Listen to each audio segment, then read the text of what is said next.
besoin, vous m'entendez? Si, non, il faut. Bravo. Allons-y. Bon, donc vous m'entendez là? Oui. Oui, alors je disais que je remerciais Christiane de m'avoir rencontré plusieurs fois pour me présenter ce qui se faisait ici.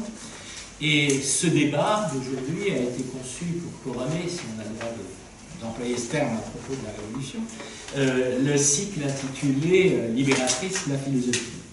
Le mot libératrice comporte deux acceptions. D'une part, une acception libérale, s'opposer aux absolutismes, au totalitarisme, et d'autre part, une acception qui se rapproche plus justement de cette démocratie locale, une acception libertaire. En revanche, en ce qui concerne l'émancipation, puisque c'est le sujet, les voies de l'émancipation choisies pour aujourd'hui, il me semble que c'est un petit peu plus univoque.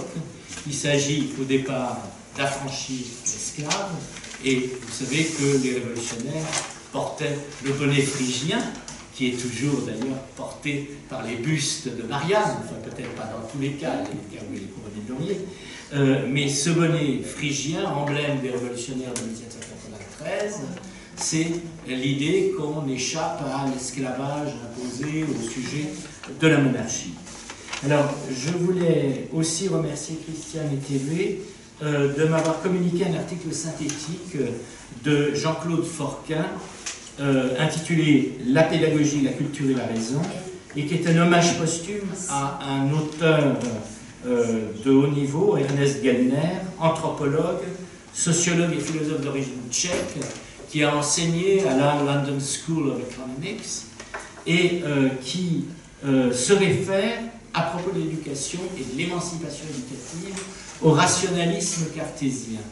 Il y a là une idée qu'on peut ne pas partager d'ailleurs, hein, on verra qu'il y a d'autres façons d'envisager l'émancipation. Selon lui, la première cause d'aliénation, c'est l'enfance, la part d'enfance qui reste en nous. Enfants, nous avons été gouvernés, dit-il, par deux choses, nos appétits, disent les désirs de toutes sortes, et puis nos précepteurs, dont la sévérité n'était pas forcément une bonne chose. Donc il y a d'un côté le mauvais maître, au fond, et de l'autre, les appétits du jeune enfant. Alors qu'est-ce qu'il faut faire pour s'émanciper par la philosophie? Il faut une sorte de refondation, une seconde naissance, qui nous amène à être gouvernés par la raison. Et je cite cette belle formule de Gellner à propos de l'opposition entre culture et raison. C'est quand même deux termes qu'on met souvent en rapport l'un avec l'autre. La culture nous détermine, nous qualifie, nous engage et nous lie, tandis que la raison nous sépare et nous délie. Par où on rejoint le propos sur engagement et dégagement qui était l'enjeu de la semaine dernière.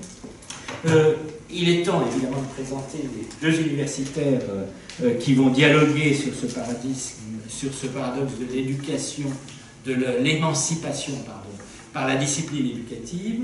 Alors Stéphanie Rosa, à ma gauche, est bien placée pour évoquer les projets émancipateurs de la Révolution française, puisqu'elle a soutenu en 2013 une thèse publiée chez Garnier, je crois qu'elle est publiée qui s'intitule « Comment l'utopie est devenue un programme politique, Morelli, Mably, Babeuf et un débat avec Rousseau ».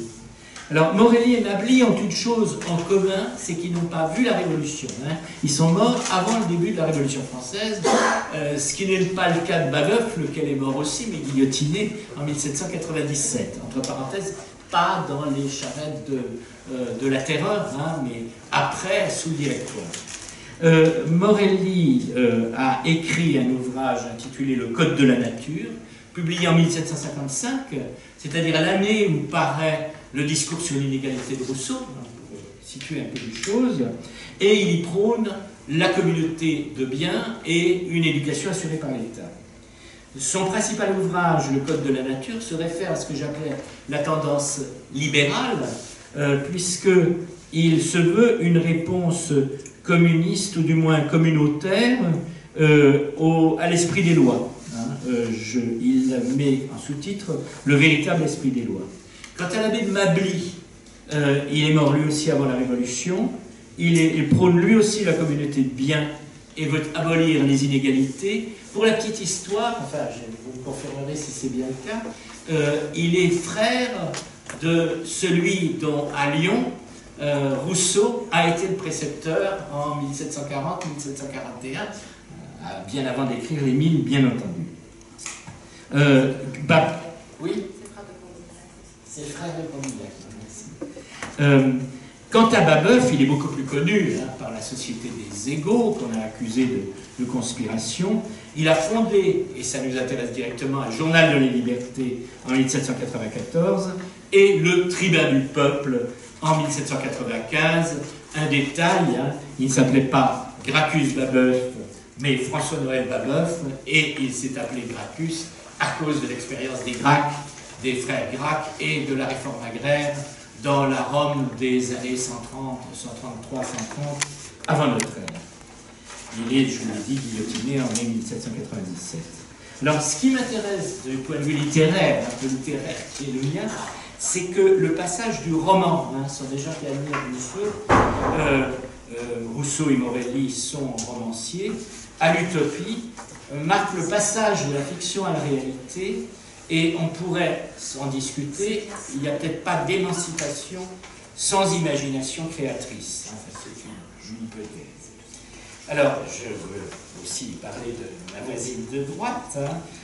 Dominique Octavie est professeure en sciences de l'éducation à l'Université de Nanterre et elle a publié en 2002, en collaboration avec Marcel Gaucher et Marie-Claude Blais, pour une politique publique, philosophie politique, pardon, je me redis, de l'éducation, qui est d'ailleurs dans la bibliographie qu'on vous a distribuée. Alors, elle est connue aussi parce qu'elle a participé à de nombreux entretiens sur France Culture à propos de la philosophie de l'éducation, et elle a montré comment la pédagogie nouvelle a été fondée par des gens qui ont en commun, enfin là je parle en amateur, d'être étrangers et de ne pas être issus du milieu enseignant. D'un côté, le Genevois Claparède, disciple de Rousseau, de l'autre, le Belge De Crolly, qui était médecin de formation et partisan d'une approche globale et de l'action concrète sur l'environnement par les fermicoles, par exemple.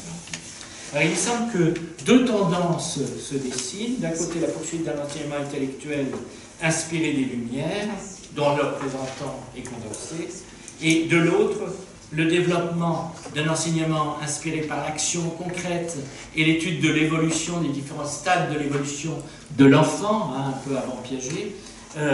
Et il me semble qu'il y a là quelque chose de tout à fait intéressant, parce que j'ai écouté à l'occasion de 2 séances Véronique Delisle présenter la manière de s'adresser à des enfants au nom finalement d'une philosophie qui est tout à fait rationaliste. Vous souvenez-vous de ce qu'elle a dit des syllogismes, de ce qu'elle a dit de la logique d'Aristote. Et il y a une autre façon beaucoup plus subjective d'envisager les choses en examinant les motivations et la culture de l'enfant. Peut-être que les petits philosophes dont nous avons parlé sont de ce côté-là.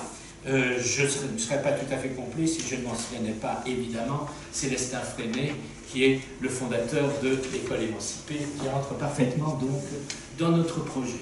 Donc maintenant, je me tais et je laisse la parole à des gens beaucoup plus savants que moi.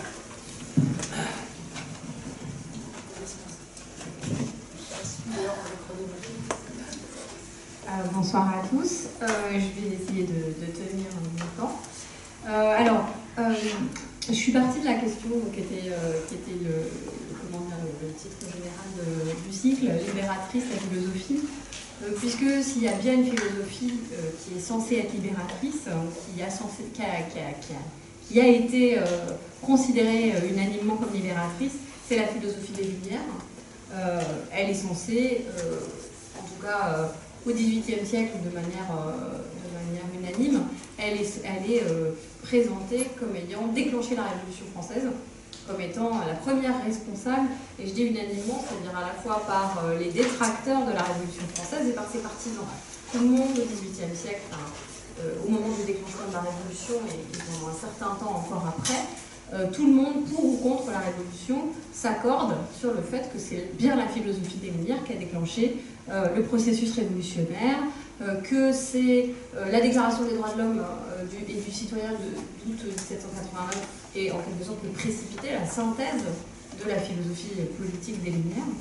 Donc, que la philosophie des Lumières est, enfin, la philosophie par essence libératrice au sens de révolutionnaire, voilà, qui a provoqué la Révolution française, qui est un des événements les plus marquants, pas seulement de l'histoire de France, mais de l'histoire de l'humanité, et qui continue d'être une référence de tous les combats émancipateurs jusqu'au XXe siècle, et peut-être jusqu'au XXIe siècle compris. Donc, en quoi, enfin, est-ce que ces considérations sont fondées? Est-ce que la philosophie des Lumières est la philosophie libératrice par essence? Est-ce qu'elle est libératrice, ou est-ce que, comme on l'a entendu par le passé, est-ce que c'est une philosophie bourgeoise, hein, ça c'est une critique qui est un peu datée maintenant, mais qui a eu son heure de gloire. La philosophie des Lumières, ce serait la philosophie dont la bourgeoisie a eu besoin pour détruire l'ancien régime et pour prendre le pouvoir politique à la place de la noblesse et de la monarchie absolue, qui en était la représentante. Est-ce qu'elle est bourgeoise au lieu d'être libératrice pour tous? Donc est-ce qu'elle est libératrice pour la bourgeoisie? Ou plus récemment, des choses qu'on entend malheureusement assez souvent, est-ce que c'est une philosophie qui sert de cache-sexe au colonialisme occidental, à l'impérialisme, est-ce que c'est une philosophie blanche? Voilà, c'est des choses qu'on entend par les temps qui courent, et pas seulement évidemment du côté de la droite, mais aussi du côté de la gauche. Donc je voudrais revenir sur cette philosophie des Lumières qui, dont le caractère émancipateur est à la fois évident, pris sous un certain angle, et très contesté en même temps. Alors, il me semble qu'on peut défendre envers et contre tout. Je vais essayer de le montrer que la philosophie des Lumières est bien une philosophie libératrice, même si on peut discuter, il faut discuter des critiques qui lui sont adressées. Elle est malgré tout libératrice au sens où, dans un premier sens évident, c'est une philosophie qui est entièrement construite contre la soumission à l'autorité, aux autorités traditionnelles du XVIIIe siècle, mais qui transcende le XVIIIe siècle, l'autorité politique de la monarchie absolue et l'autorité théologique de l'institution papale et catholique, mais ça peut s'appliquer au-delà de l'absolutisme du XVIIIe siècle et du catholicisme de la fille aînée de l'Église à toutes les autres institutions politiques et religieuses traditionnelles et oppressives. Les philosophes des Lumières sont des philosophes militants, c'est ce qui même par-delà leurs différences et leurs points communs fondamentaux, et ce sont des militants avant tout qui cherchent à saper d'un point de vue théorique, idéologique, les fondements de la religion instituée, pas forcément de la religion tout court, mais en tout cas de la religion instituée, des religions instituées, et de l'absolutisme politique. Alors, il y a un spectre, il y a évidemment une espèce de biais quand on dit les Lumières, comme s'il s'agissait d'un courant unifié dès le XVIIIe siècle. C'est un courant qui est contradictoire, qui est traversé de débats, même de polémiques assez virulentes. Sur le plan religieux, par exemple, on a des oppositions fortes entre d'un côté des gens qui sont plutôt... Alors, leur point commun à tous, c'est la critique de l'institution catholique, du clergé, de tous les clergés d'ailleurs, et de l'aspect effectivement de soumission sans discussion et sans raison critique au dogme et au personnel qui entretient le dogme. Mais après, vous avez des gens qui sont simplement des adeptes de la religion naturelle, c'est-à-dire comme Rousseau, ou même comme Voltaire, de manière un peu différente. C'est-à-dire des gens qui pensent que la religion instituée doit être fermement critiquée, mais qu'en revanche, il faut une religion qui soit conforme au penchant naturel du cœur humain, donc une religion naturelle, comme dit le siècle. Et puis vous avez des athées, francs et matérialistes, hein, qui sont, eux, pour se débarrasser complètement de tout type de croyances, de foi religieuse. Donc vous avez cette première distinction, je taille à la serpe, hein, on pourra évidemment raffiner plus dans le débat, mais on a quand même cette première opposition. D'un point de vue politique, ensuite, évidemment tout le monde est opposé à l'absolutisme, mais d'abord il faut tout de suite préciser qu'aucun philosophe des Lumières n'est révolutionnaire au sens où personne n'appelle à la révolution, personne n'appelle à l'insurrection, personne n'appelle le peuple à prendre les armes, personne, et personne ne prévoit d'ailleurs que la philosophie des Lumières va finalement se métaboliser en énergie révolutionnaire à la fin du siècle. C'est pas du tout quelque chose qui est envisagé c'est des choses qui n'est envisagée par personne en fait. Donc, même si les audaces politiques peuvent aller assez loin sur le terrain théorique, et de ce point de vue-là, le plus radical de tous, les plus radicaux se situent du côté de Rousseau et du côté des gens que vous avez évoqués tout à l'heure, qui sont dans ma thèse, qui sont des gens prêts à aller très loin dans la participation du peuple au pouvoir politique, mais ça reste sur le plan théorique, et même sur ce terrain purement théorique, ces gens-là sont relativement minoritaires, moins à la fin du siècle, hein, mais au début du siècle c'est encore plus vrai, par rapport à ceux, lumières dominantes, lumières plus modérées, qui sont pour, disons, un partage du pouvoir avec la monarchie, plus ou moins disons, favorable à la monarchie. Donc, vous savez peut-être, le modèle anglais est extrêmement prégnant dans la première moitié du siècle. Le modèle anglais, c'est une monarchie constitutionnelle limitée. Hein, mais il ne s'agit pas du tout de toucher à la monarchie en tant que telle. Et puis, dans la deuxième moitié du siècle, alors ça se radicalise un petit peu avec l'exemple américain, la guerre d'indépendance américaine. Et effectivement, l'Amérique est une république, mais à aucun moment, personne ne dit qu'il faut couper la tête du roi. C'est vraiment complètement inouï. Le seul exemple qu'on ait dans l'histoire, c'est la révolution anglaise du XVIIe siècle, où effectivement il y a eu un roi qui a été décapité, mais c'est vraiment vécu comme... c'est un repoussoir, la guerre civile anglaise. On ne dit pas la révolution, d'ailleurs, on dit la guerre civile. Hein. Donc c'est pas du tout quelque chose qui est appelé à être reproduit, en tout cas aux yeux des philosophes. Et donc la plupart d'entre eux font confiance, y compris des gens qui peuvent être très radicaux, encore une fois sur le terrain théorique, font souvent confiance à tel ou tel monarque qu'ils espèrent éclairer, hein, pour réaliser des réformes, hein, pour faire passer dans les faits tout ou partie de leur projet. Enfin, sur le terrain social, là aussi, la radicalité n'est pas forcément aussi grande qu'on le croit. Ce qui est très libérateur et au-delà des Lumières, qui reste comme une idée libératrice, c'est effectivement l'idée que, vous avez déjà évoqué dans le cycle, que la connaissance est libératrice et que donc il faut la diffuser. Donc, il y a le projet de l'encyclopédie qui est évidemment au cœur de cette conception des choses. L'encyclopédie, c'est on va compiler toutes les connaissances, on va tout synthétiser, les connaissances à la fois politiques, morales, anthropologiques, on ne dit pas encore anthropologie, mais je le dis pour nous, techniques, médicales, etc., pour que le savoir se diffusant, et bien, la société s'améliore. Donc, il y a un côté évidemment très libérateur, très émancipateur là-dedans, sauf que, et ça on le dit moins, les philosophes ne s'accordent pas tous, très loin de là, sur le destinataire de cette connaissance.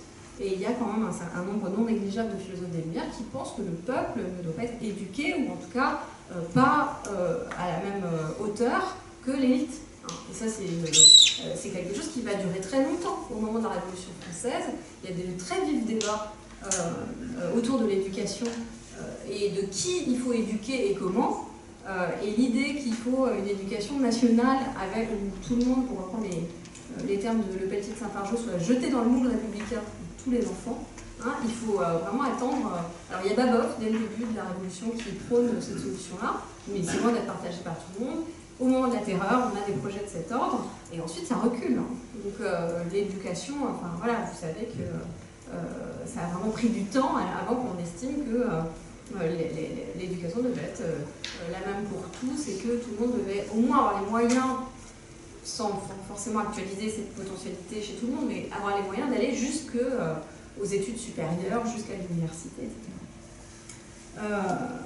Voilà. Quant à la question de l'égalité sociale, alors là, on a encore plus de débats internes aux Lumières, et là aussi, la question de savoir si la philosophie des Lumières émancipatrice, disons, mérite une réponse nuancée, parce que la plupart des philosophes sont relativement différents à la question de l'égalité sociale.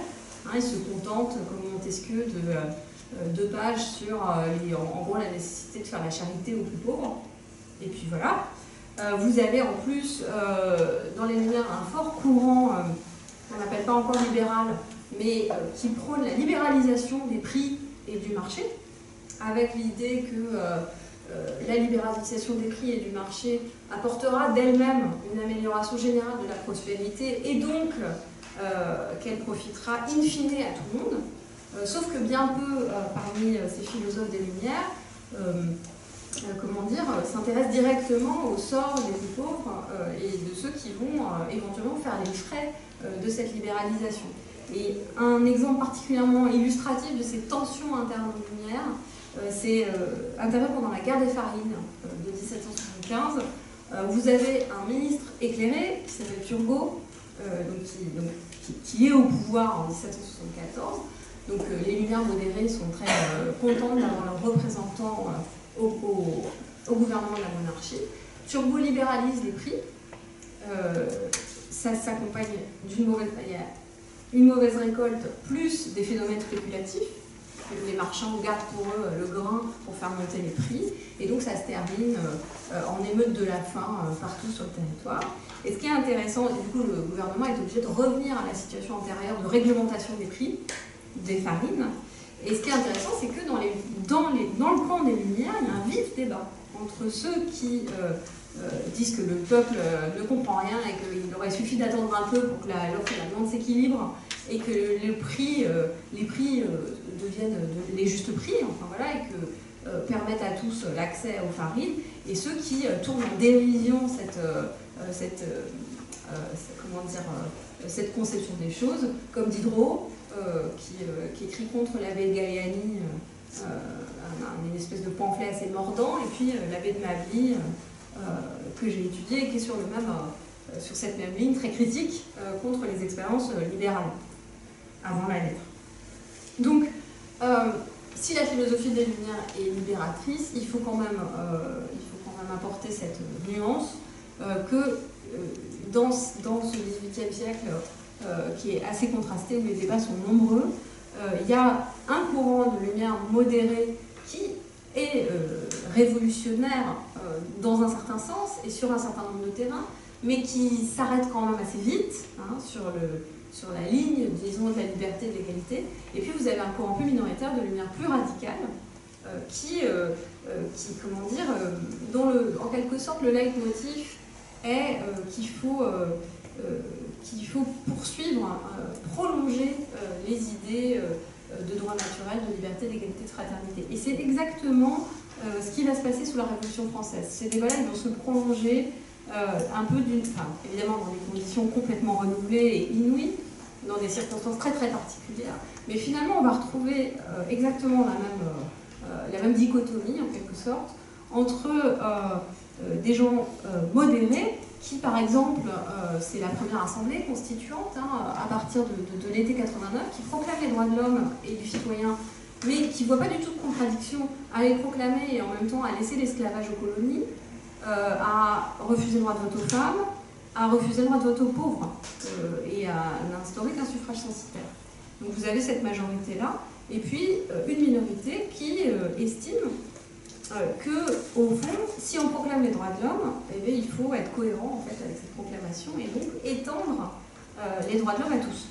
Et donc il y a des batailles qui s'engagent très tôt à l'intérieur du camp révolutionnaire, donc pas contre les anti-lumières ou les monarchistes, ou les gens qui veulent rétablir l'absolutisme, mais à l'intérieur même du camp anti-lumière, du camp des Lumières, et de la Révolution, entre ceux qui veulent, et ça intervient très très très vite, terminer la Révolution, c'est-à-dire, cette expression elle revient en boucle jusqu'au XIXe siècle, terminer la Révolution. Donc une espèce d'obsession de ne pas aller trop loin, en fait, de limiter les transformations, et notamment de les limiter à l'élite éclairée, propriétaire, masculine aussi, et puis ceux qui, de façon différenciée, selon la question à laquelle on s'intéresse, réclament une prolongation, un approfondissement, une poursuite du projet des Lumières et de la Déclaration des droits de l'homme. Et voilà. Et donc, c'est pas un hasard si c'est au moment de la Révolution française qu'on voit apparaître les premiers féministes, les premières féministes et les premiers féministes. Donc, Condorcet est le plus connu, mais on a aussi Olympe de Gouges, et de l'autre côté de la Manche, Mary Wollstonecraft, qui défend les droits de l'homme, qui commence par défendre les droits de l'homme contre les anti-lumières et contre ceux qui critiquent la Révolution. Donc elle commence à écrire une défense des droits de l'homme, mais l'année d'après, elle écrit une défense des droits de la femme. Et il y a une cohérence profonde du premier au deuxième volume, en quelque sorte. Donc on voit arriver les premiers féministes, on voit s'approfondir la lutte anti-esclavagiste, qui en réalité va être victorieuse grâce à l'insurrection des esclaves de Saint-Domingue.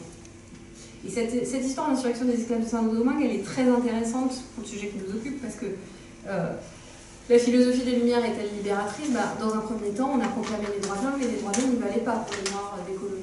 Mais sauf que les Noirs des colonies eux-mêmes ne l'ont pas entendu ainsi.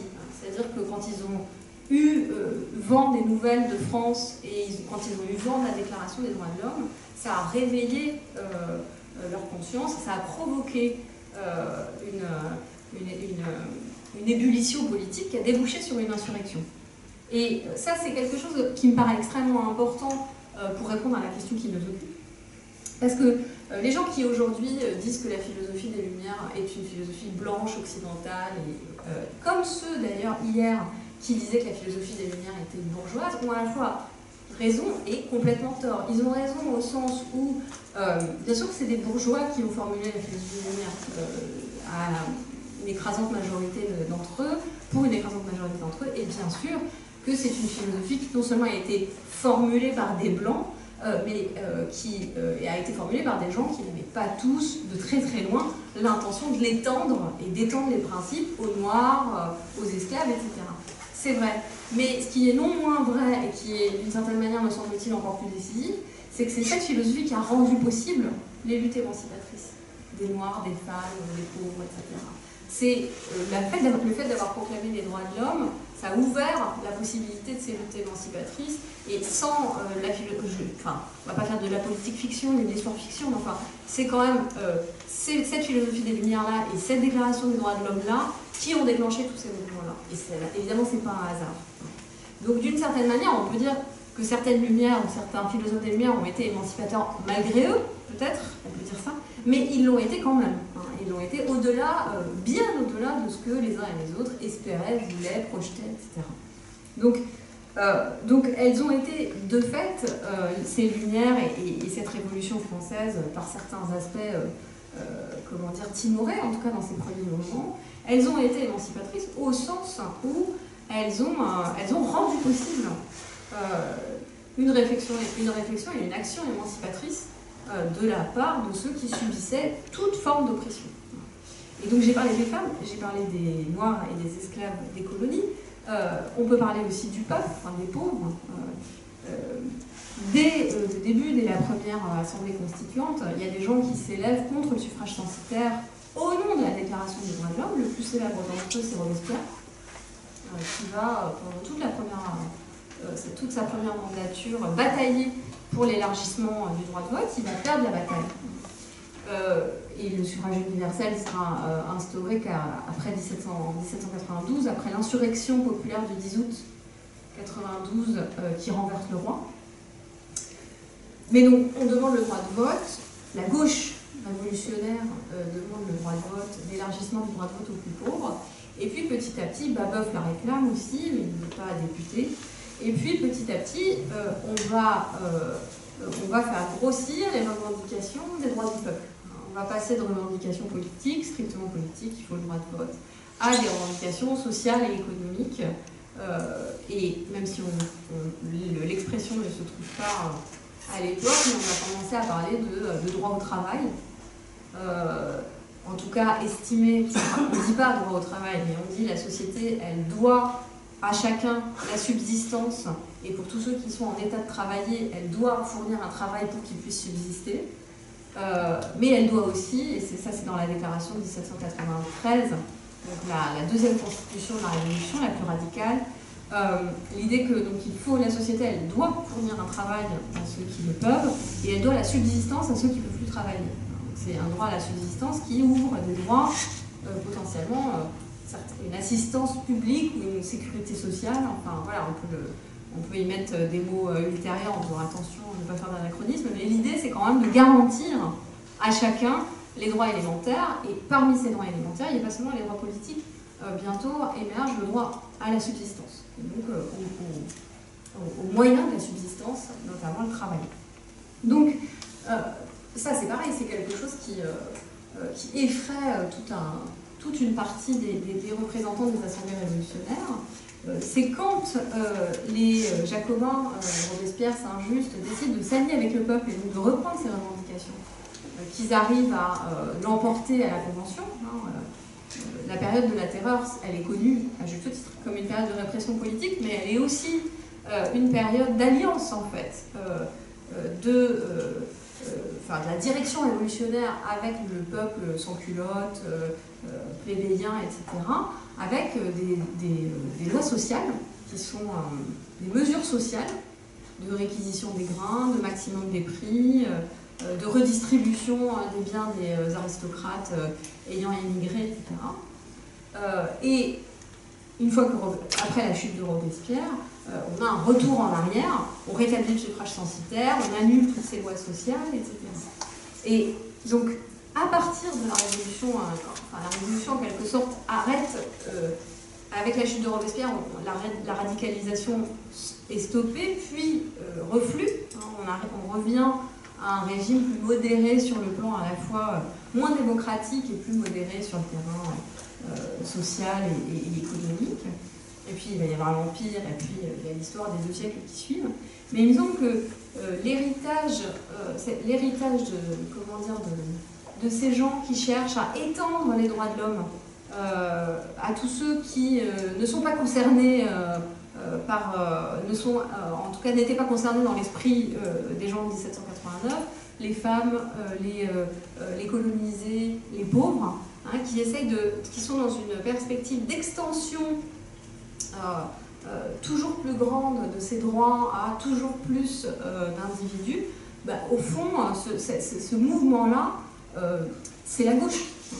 C'est la gauche qui trouve sa naissance sous la Révolution française, et ensuite c'est la gauche dans toutes ses composantes. Alors après, il y a des variantes, il va y avoir des compléments, il va y avoir des retours et même des critiques, parfois féroces, à l'intérieur de cette gauche, des lumières, de l'héritage révolutionnaire, etc. Mais au fond, il me semble, mais je livre ça au débat, que la gauche, à l'échelle internationale, pas seulement la gauche française, elle est née de ce constat que les faits n'étaient pas conformes au droit, que la réalité n'était pas en adéquation avec ce que promettait la Déclaration des droits de l'homme, et que donc il fallait se battre pour que la Déclaration des droits de l'homme devienne une réalité concrète.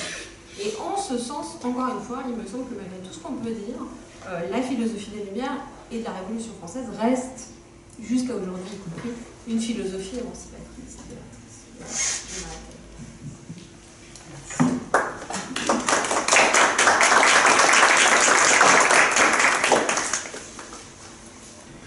Alors, j'avais envie de repartir de l'idée de paradoxe, justement. Parce que l'éducation émancipatrice, éduquer pour la liberté, pour la démocratie, c'est vrai que c'est une idée à laquelle on est habitué, qu'on voit sans arrêt revenir dans le débat public, d'ailleurs, sous une forme souvent qui n'est pas développée, qui n'est pas bien précisée. Donc c'est peut-être une idée qu'il faut reconstruire Et je voulais revenir pour ça à des choses très classiques et peut-être aussi à la philosophie des Lumières, à travers Kant, hein, pour commencer, qui a insisté sur ce paradoxe qu'il y a à vouloir éduquer à la liberté, parce que éduquer, ça suppose quand même toujours de l'intervention et de la contrainte, et la liberté, c'est un but, on vient de le dire, mais comment l'atteindre, comment le réaliser dans les faits, en dehors de le penser, hein, vouloir éduquer à la liberté, c'est une finalité, mais après, comment ça peut prendre sens, puisqu'il y a quelque chose de pratiquement contradictoire dans l'idée même d'éduquer à la liberté. Alors, il développe ça dans un texte qui n'est pas facile à lire comme tous les textes de Kant, mais qui est peut-être un peu plus facile que les autres. C'est les réflexions sur l'éducation. Ce sont des textes qui ont été des cours d'abord, et puis qui ont ensuite été réunis et édités après sa mort. Il n'a pas abouti, donc il n'a pas réussi à finir son travail sur l'éducation. Mais on voit bien que ça tourne autour de cette idée-là. Et le terme qu'il faut employer pour désigner ce but, c'est l'autonomie. Hein. Il est soucieux de prévoir, enfin de penser comment on peut faire une éducation qui ait comme but l'autonomie de l'être humain, l'autonomie de l'individu. Et le problème est particulièrement compliqué chez l'enfant, puisque d'après Kant, justement, il est dépendant et il est tributaire de l'action des adultes qui ont forcément, parce qu'ils sont déjà là, parce qu'ils sont pourvus de la responsabilité, ils ont forcément une influence et un pouvoir sur l'enfant. Donc comment sortir de là? Alors ce paradoxe, lui, il le voyait, il l'a résolu d'une manière tout à fait opposée à Rousseau. Hein. Ce qu'il propose de faire, c'est complètement différent. Et d'ailleurs, il critique explicitement Rousseau, puisqu'il considère qu'une contrainte bien menée au nom de buts qui sont clairs et qui ne sont pas, par exemple, l'obéissance pour l'obéissance, hein, mais qui ont comme but de rationaliser finalement la conduite des individus et des enfants, c'est quelque chose qui, en pratique, peut être compatible avec la visée de liberté et qui peut construire l'autonomie. Donc, il disait, en gros, c'est un peu caricatural ce que je vais dire là, il disait, si on suit Rousseau et que on veut absolument respecter la nature de l'enfant, on va avoir rien du tout. Il appelait ça des sauvages. Et il ne croyait absolument pas que la liberté, ça commençait tout de suite. Il sait que c'était un processus. Donc, une version assez autoritaire, finalement, de la relation éducative, mais cette autorité étant autorisée par le but qui la justifie, qui la sous-tend. Ce qui fait que ça aboutit à quelque chose de très intéressant. En fait, ce texte est absolument inépuisable sur le plan pédagogique, je trouve, parce que ça aboutit à ce que des pratiques identiques, mais qui n'ont pas la même finalité, puissent être jugées différemment. Par exemple, on peut pratiquer une obligation. Kant dit qu'il faut que les enfants apprennent à rester immobiles. On dirait aujourd'hui qu'il faut qu'ils apprennent à se concentrer. On dit qu'il faut qu'ils restent tranquilles, c'est très important qu'ils sachent faire ça. Alors on peut justifier ça en disant, bon, ils sont complètement agités, et donc il faut qu'ils se calment parce que sinon ils nous fatiguent. Alors ça, c'est pas une finalité acceptable. Mais si on intègre cette exigence dans une formation de la personne pour qu'elle accède à l'autocontrôle, justement à l'autonomie, là, ça devient acceptable, et c'est pourtant la même chose. On demande de rester tranquille.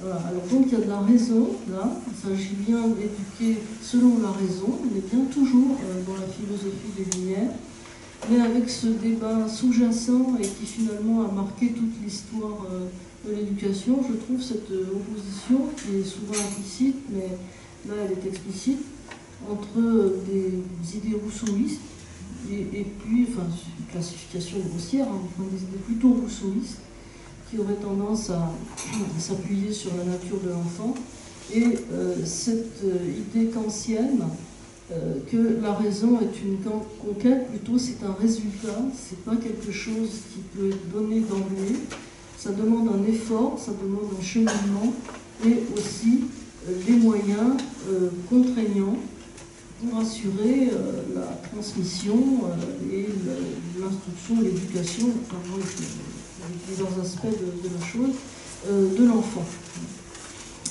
Alors ce paradoxe, on l'avait déjà bien avant, parce que je l'ai trouvé sous une autre forme chez Augustin. Vous allez me dire, là c'est un peu loin, mais en fait c'est quand même le même paradoxe, et je crois que c'est la première fois qu'il intervient d'une manière aussi claire. Augustin a écrit ses Confessions, où il explique sa conversion, sachant qu'il est parti... donc c'est la fin de l'Empire romain, hein, c'est l'époque de la destruction de Rome par les barbares. Et Augustin n'était pas né en parlant le latin, il l'a appris par des grammairiens. Donc il n'avait pas ça comme langue maternelle, il vivait en Afrique du Nord, et il a souffert dans son apprentissage. Alors après, il dit, je remercie mes maîtres quand même. J'ai énormément souffert. Alors il décrit les mauvais traitements, les punitions injustes, le travail absurde, la mémorisation, les cris, l'énervement, toute la souffrance que ça peut représenter pour l'enfant. Il dit, j'avais envie de jouer, c'était terrible, mais je ne pouvais pas. Très mauvais souvenir, tout ça. Et puis il dit, je les remercie quand même, parce que finalement, si je n'avais pas appris le latin, si je n'avais pas appris à écrire, je ne pourrais pas maintenant m'exprimer. Alors là, on n'est pas dans une problématique de l'autonomie du tout, on est plutôt dans la justification de la providence. Hein. Il ne pouvait pas s'exprimer, ce qui est grave s'il ne pouvait pas s'exprimer, c'est qu'il ne pourrait pas prêcher, il ne pourrait pas entraîner la conversion des autres. C'est ça qui l'intéresse.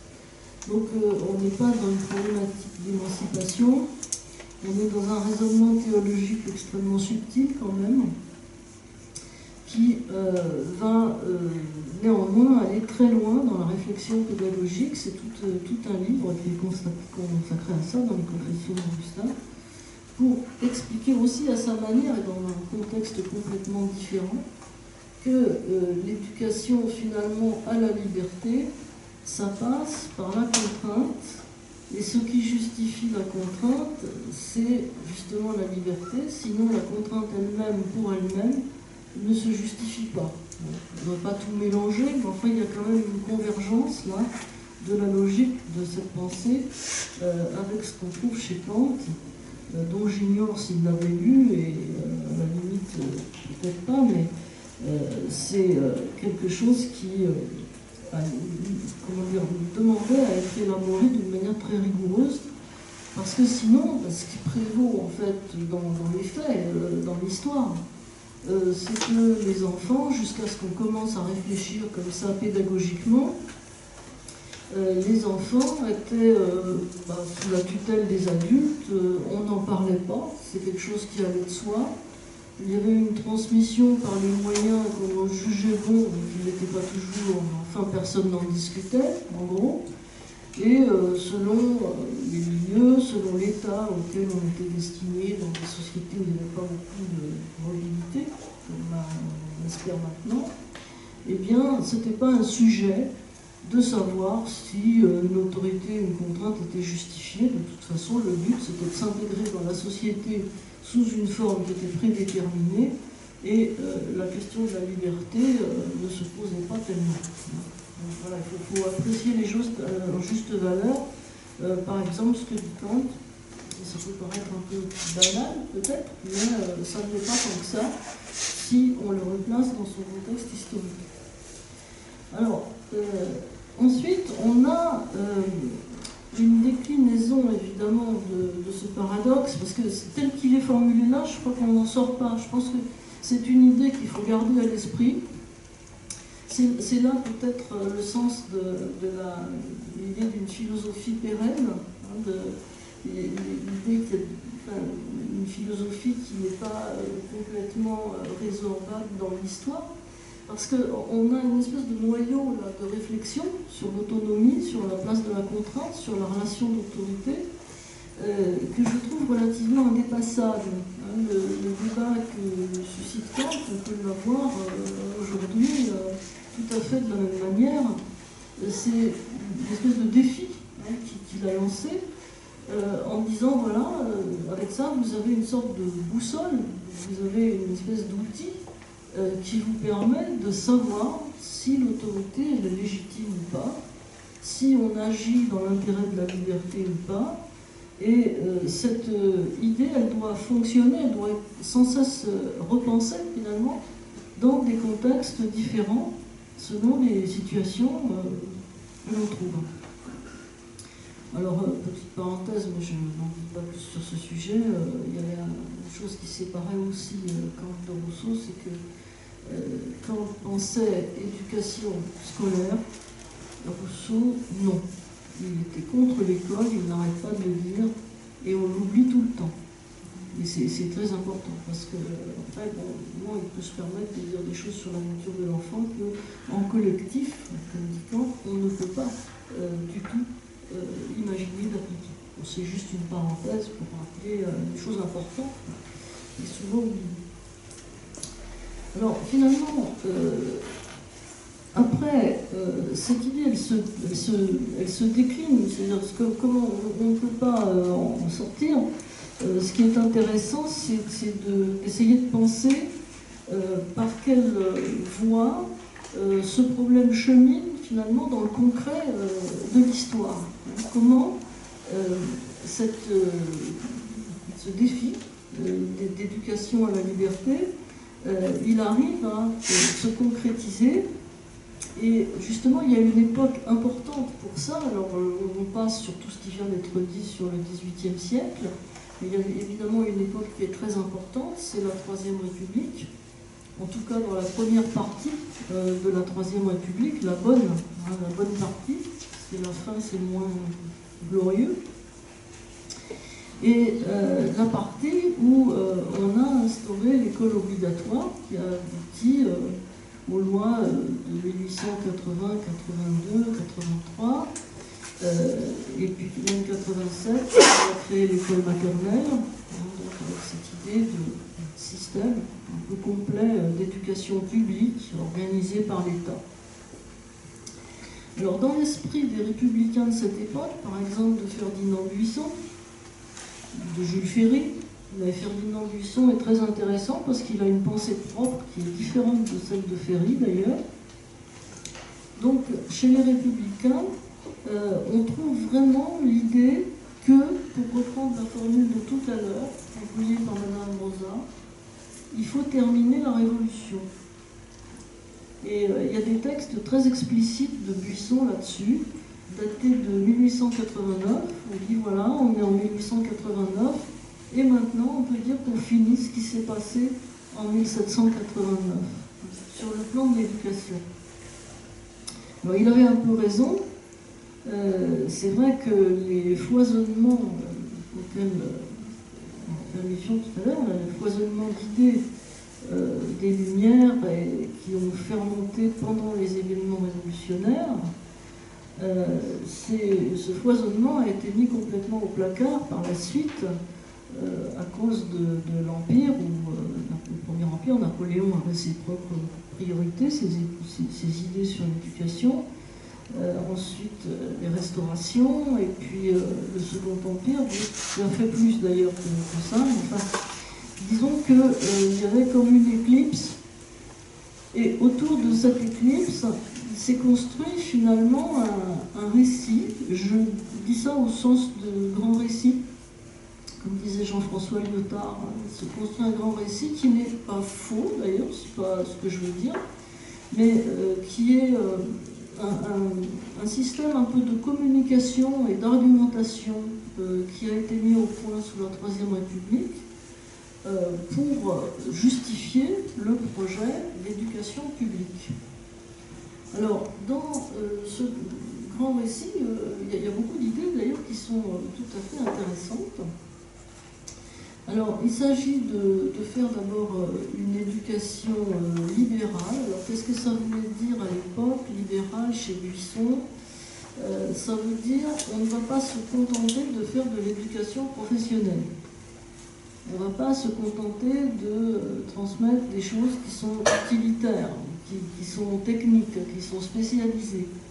Il faut que chacun, chaque citoyen du futur, ait accès à des connaissances qui le développent, qui le forment, sans autre but que de construire son autonomie. On arrive à la même idée que chez Kant. Construire son autonomie, alors à la fois sur le plan individuel, je crois que ce souci-là, il est quand même très affirmé sous la Troisième République. Les problèmes de la vie sociale sont suspendus à la formation des individus. On peut dire, il y a un individualisme là, qui est très présent. Et aussi sur le plan politique. Il faut que les citoyens du futur soient capables de s'informer, qu'ils soient capables de réfléchir, qu'ils soient capables de critiquer ce qui leur paraît être peu clair ou un mensonge, et qu'ils ne soient pas la proie, comme disait Condorcet, de manipulation par les gens qui ont de l'instruction. Donc Condorcet se méfiait beaucoup de ça. Donc, même si tout le monde ne peut pas tout savoir sur tout, on retrouve là l'idée de Condorcet. Il faut en savoir assez pour pouvoir, d'une part, se débrouiller et d'autre part, augmenter ses connaissances si le besoin s'en fait sentir.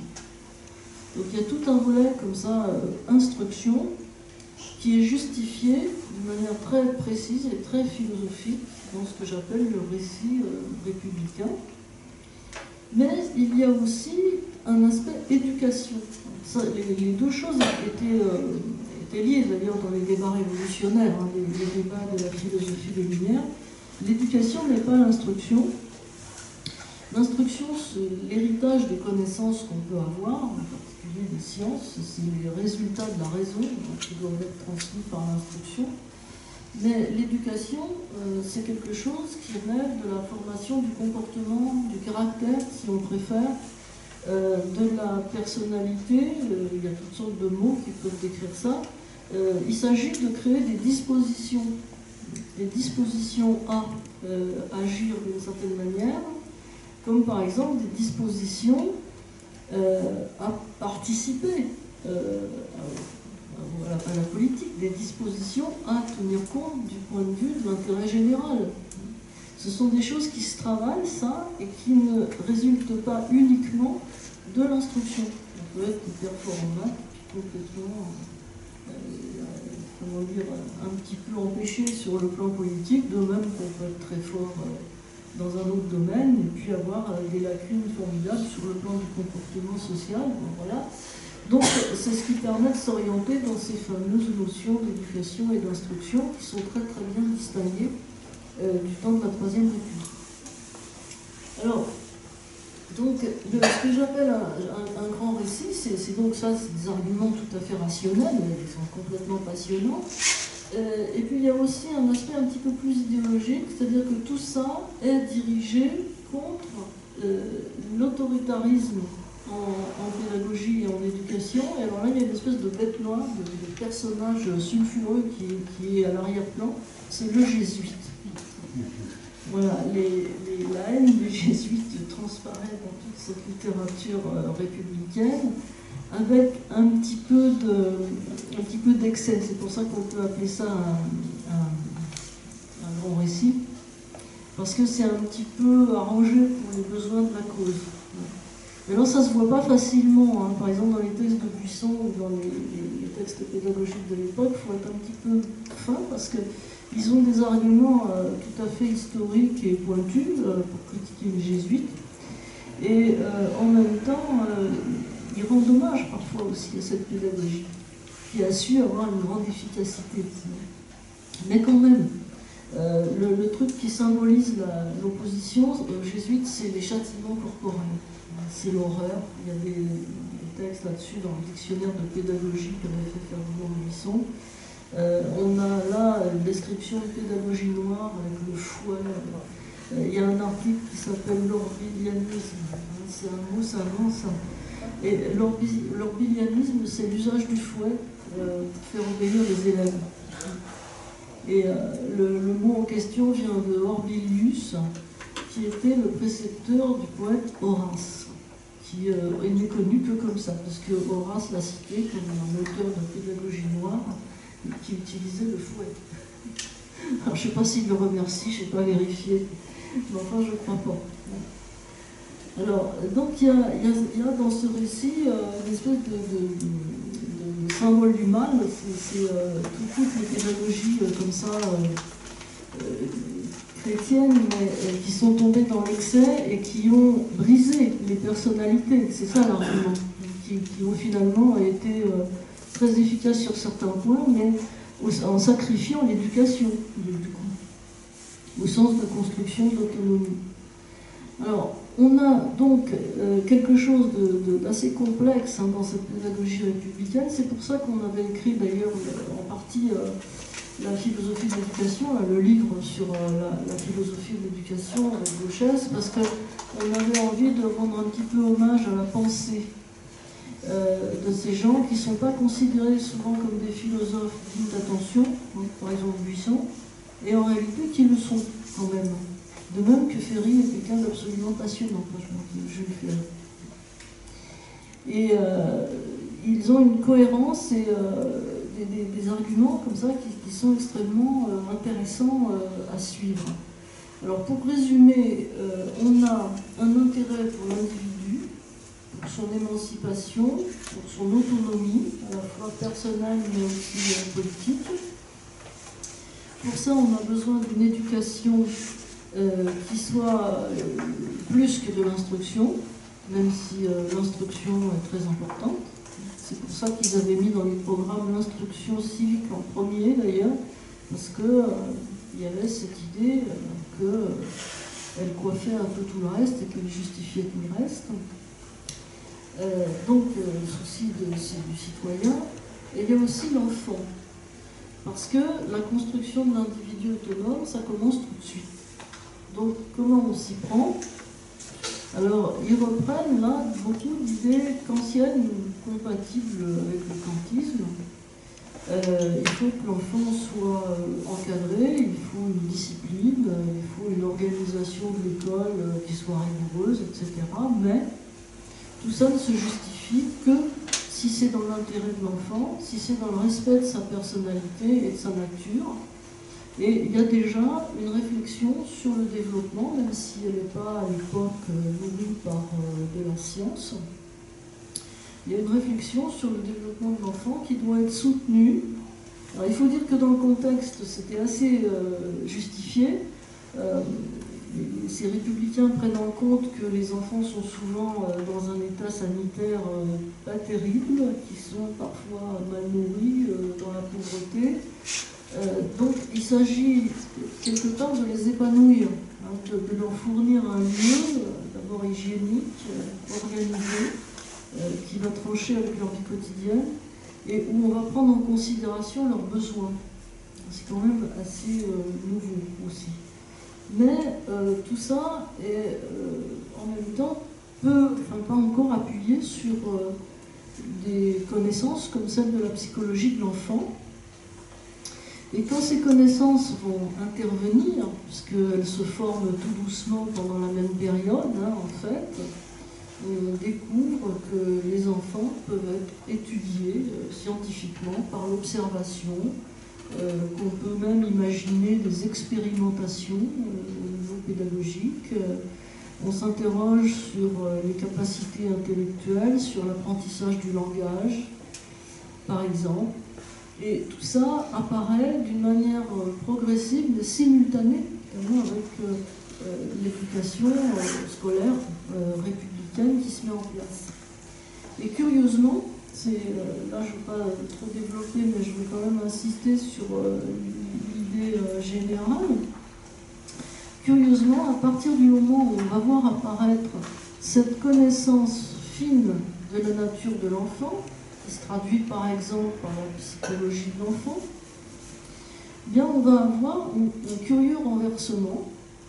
C'est-à-dire que la réflexion pédagogique, elle va, au lieu de réfléchir à la manière dont tout simplement on va s'adapter à l'enfant, dont on va pouvoir l'aider à développer, dont on va justifier les contraintes qu'on lui applique, etc., la réflexion, elle va tourner autour de l'enfant, elle va se mettre à s'orienter complètement vers l'idée que l'enfant est une source et pas un résultat. Ce qui va devenir important, c'est l'enfant lui-même et pas ce qu'on veut lui apprendre. Et dans un livre qu'on a fait après, qui est sorti il y a 2-3 ans, là, qui s'appelle Transmettre, apprendre, on a fait un chapitre qui s'appelle Le sacre de l'apprenant, pour cette raison-là. Le mot apprenant étant utilisé actuellement surtout en formation continue. Mais le renversement en question, c'est difficile à résumer, et donc il nous semblait que ça pouvait se formuler comme ça, le sacre de l'apprenant. C'est-à-dire, c'est l'activité de l'enfant qui va être considérée comme la source des apprentissages, et ce n'est pas la rationalisation de la pédagogie de la part de l'adulte qui va essayer de penser sa pratique, le lieu de l'école, etc., pour convenir aux besoins de l'enfant. Vous allez dire, ça ne change pas grand-chose. En fait, si, ça change énormément de choses, parce que c'est ce qui va créer la fameuse révolution copernicienne de la pédagogie. L'expression, elle est d'Édouard Claparède. Et cette révolution copernicienne, qui va finir par vouloir centrer toute l'éducation sur l'enfant, au détriment de tout ce qui peut être transmis par les adultes, parce qu'ils y accordent de l'importance ou de la valeur. Et cette chose-là va avoir comme conséquence d'opposer les pédagogies anciennes ou traditionnelles, réputées transmissives, impositives, contraignantes par nature, éducation républicaine comprise à ce moment-là, et les pédagogies dites nouvelles qui vont se vanter de respecter l'enfant et de faire tout venir de lui. Alors, ce qui symbolise vraiment ça, je disais, l'expression révolution copernicienne, elle est de Claparède. Ce qui symbolise vraiment ça, c'est justement la démarche de Claparède, qui est un Suisse, et qui a fondé l'Institut Jean-Jacques Rousseau. L'Institut Jean-Jacques Rousseau, c'est officiellement de 1912, mais en fait, les idées, elles étaient là bien avant. Et cet institut avait comme but d'étudier l'enfant. C'est une sorte de chose à part, c'est pas une université, ça l'est devenu après.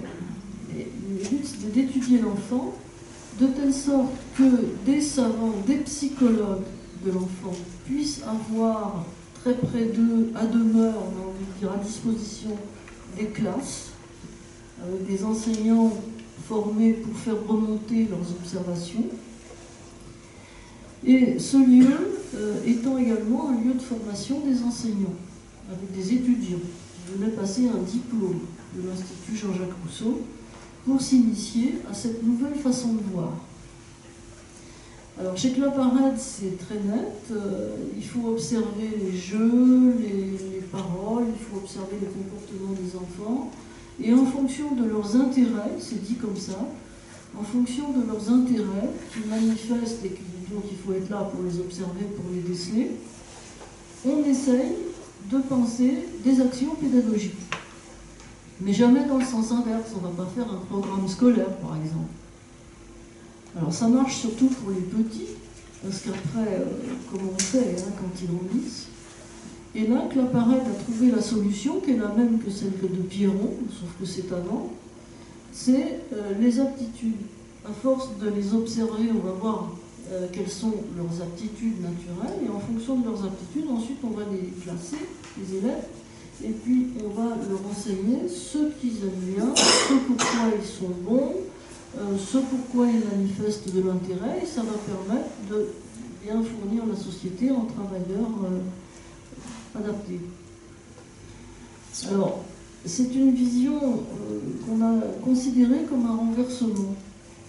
Parce que au lieu de se demander, voilà, en fonction d'un idéal qu'on souhaite, d'une finalité, comment on va ordonner les choses, comment on va penser l'école, comment on va arriver à concilier éducation et instruction, etc. Là, on n'est plus du tout finalement dans une réflexion de ce type. On est dans une autre philosophie, qui est scientiste d'ailleurs. On va prendre appui sur la nature de l'enfant telle qu'elle est spontanément, et puis tout va se construire à partir de là, et donc tout ira bien. Sans conflit, sans échec, les travailleurs qui ne se plaindront pas, etc., qui seront efficaces. Enfin, c'est un autre genre d'utopie, si vous voulez, une espèce d'individualisme dépolitisé qui aboutit à une pédagogie dite nouvelle, basée sur les intérêts, sur la joie, sur le jeu, sur la spontanéité. On met tout ça un peu dans le même paquet, là, enfin, on pourrait rentrer dans les détails. En tout cas, ce qui est fondamental, c'est la notion d'intérêt. Alors c'est pour ça qu'il se réfère à Rousseau et qu'il appelle son institut l'Institut Jean-Jacques Rousseau, d'ailleurs. Parce que dans Rousseau, on trouve un peu ça, sauf que Rousseau aurait trouvé ça ridicule, parce que c'est une école. Mais ça n'est pas grave, la parade ne s'arrête pas à ce détail. Et il dit Rousseau n'a pas pu aller jusqu'au bout, à son époque il ne pouvait pas, mais voilà, nous on va le faire. Alors c'est comme ça qu'on arrive à cette espèce de rigidité qu'on a eue après jusqu'à il y a très peu de temps, avec des gens qui défendent la pédagogie traditionnelle et la transmission, et puis des gens qui sont absolument militants pour une autre façon de voir, pour les méthodes nouvelles, pour des écoles atypiques, Montessori ou autres, mais peu importe, hein, ça peut être De Crowley, Montessori, ce que vous voulez, ça rentre quand même dans cette classification de l'ancien et du nouveau, qui est vraiment schématique, mais qui a fonctionné dans l'histoire récente. Alors on a hérité de tous ces débats et sous forme un peu d'impasse, hein, de polémique. C'est ce que dit Alain Renaud, et Alain Renaud avait fait un livre qui s'appelle La libération de l'enfant. Et malgré le titre, Alain Renaud est extrêmement critique pour cette idée de libération de l'enfant. Il n'y croit pas du tout. En fait, son livre est dirigé à l'inverse. Et pour lui se situer plutôt dans une position un peu conservatrice, en disant tout ça c'est des miroirs aux alouettes, vouloir mettre l'enfant au centre de l'éducation, c'est vraiment complètement trompeur, ça aboutit à tout ce qu'on voit, à une baisse de niveau, n'importe quoi, les élèves dont on ne sait plus ce qu'ils ont fait parce qu'il n'y a plus de programme qui tiennent, enfin voilà, très très très critique. Voilà. Alors finalement, on est arrivé à une situation un peu paradoxale, c'est que c'est l'école elle-même qui est passée au lieu d'être émancipatrice, elle est passée pour être un carcan qu'il fallait détruire et qu'il fallait remplacer par un système complètement nouveau, hein, avec une autre façon de voir l'enfant. Voilà. Alors donc, je vais conclure. Ça, aujourd'hui, où est-ce qu'on en est par rapport à tout ce processus?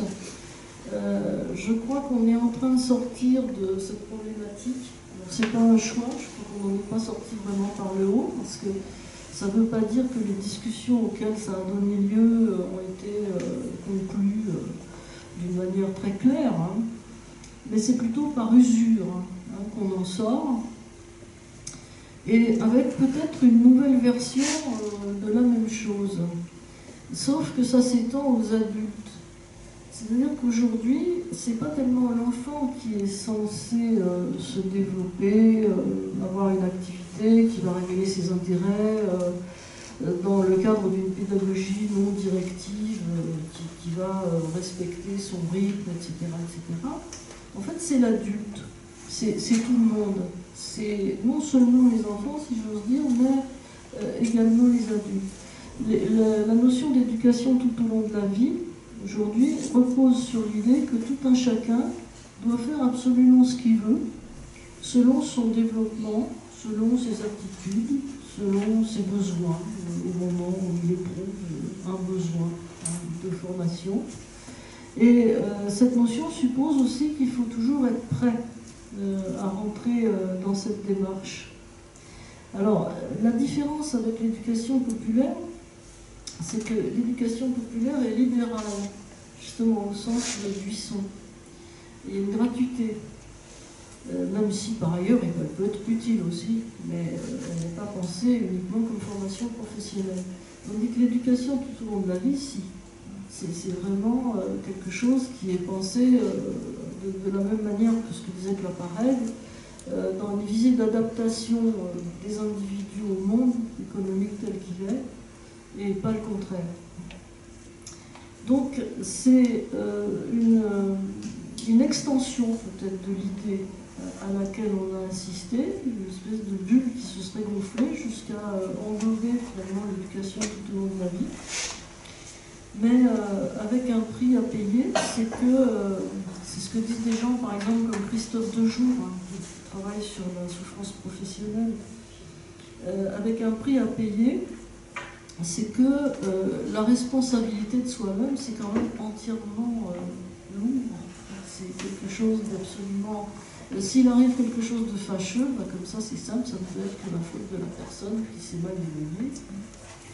Et donc, il y a des gens comme un sociologue que je trouve très important et inspirant, qui s'appelle Ulrich Beck, qui a écrit La société du risque, qui dit qu'aujourd'hui, finalement, ce processus d'extension de l'éducation tout au long de la vie et de responsabilisation des personnes a abouti au règne de la peur. Hein. Et il dit finalement qu'aujourd'hui, on ne parle pas de la faim, mais de la peur. Hein, on est tout le temps dans la gestion du risque, dans l'anticipation de ce qui pourrait arriver, avec un sentiment comme ça de responsabilité écrasante. Et dans l'affaire, l'éducation tout au long de la vie absorbe aussi l'éducation des enfants. C'est-à-dire qu'aujourd'hui, on leur demande par exemple de gérer leurs émotions, de gérer leur capacité de concentration, de se prendre en charge dans les apprentissages. Et ça, c'est la version cognitiviste des choses. C'est la version de Stanislas Dehaene. Il faut que chaque enfant, finalement, soit aussi responsabilisé et qu'on leur apprenne qu'il y a des choses à faire. Il ne suffit pas justement d'obéir et de rester tranquille sur une chaise, comme disait Kant. Il faut encore se rendre compte pourquoi on est déconcentré, s'auto-analyser, et puis dire bon, ça suffit comme ça, et prendre les mesures qui s'imposent pour orienter son action. C'est pas tellement... enfin, voilà, on est en train d'effacer la différence enfant-adulte, je crois, pour une généralisation de ces idées, ce renversement copernicien, qui fait que c'est la personne elle-même le siège des apprentissages et qui est responsable de ces apprentissages. Voilà, donc c'est tout. Je vais m'arrêter là. Merci.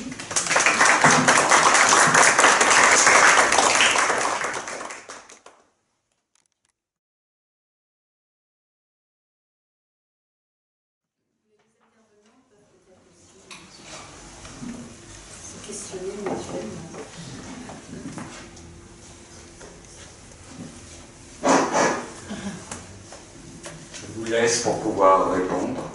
Votre aussi fonctionne. Voilà, messieurs, dames, à vous. 2, 1. C'est toujours ça.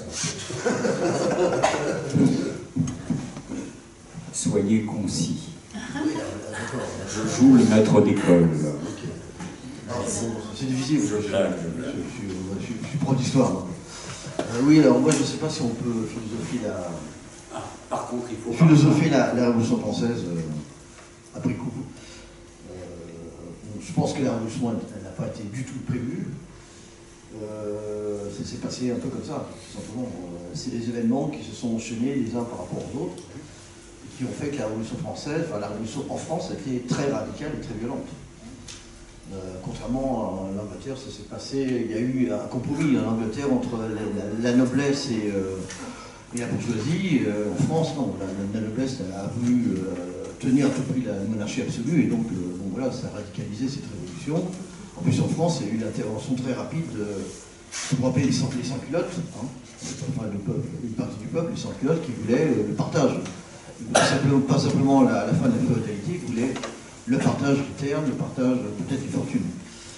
Et voilà, ça s'est passé comme ça. Donc dès le 14 juillet, bon, ça se radicalise. Et au départ, tous les bourgeois révolutionnaires qui prennent le pouvoir, la bourgeoisie, au départ, c'est pas péjoratif, hein, ils représentent un peu la nation. Hein. C'est pas du tout une minorité, enfin, ils représentent la volonté de la population, de la majorité de la population, enfin, il y a peu de votes. Mais ce qui a radicalisé effectivement cette révolution, c'est d'une part la fuite du roi, bon, c'est un événement qui était inconnu, voilà. Le roi fuit, donc lui il est discrédité par rapport à ceux qui veulent faire la révolution, et puis après il y a la guerre. On oublie toujours qu'il y a la guerre. En 1792-93, toutes les monarchies européennes veulent écraser la Prusse, les Anglais, etc., veulent écraser la révolution. Donc à ce moment-là, les bourgeoisies se déchirent en deux. Bon, il y a une partie de la bourgeoisie avec Robespierre qui disent voilà, bon, il faut sauver la révolution, donc on se met avec les sans-culottes. Et les autres, les Girondins, ils disent voilà, bon, nous on veut garder à tout prix, disons, la doctrine libérale, comme la déclaration des droits de l'homme et des citoyens. Est-ce que Robespierre a inventé le gouvernement révolutionnaire, le gouvernement de la terreur? Pas du tout. Il reprend l'exemple de Rome, de la République romaine. Il faut se souvenir que sous Rome, tous ces gens-là, ils ont dans la tête ce qui s'est passé avant. La République romaine, c'est quoi? La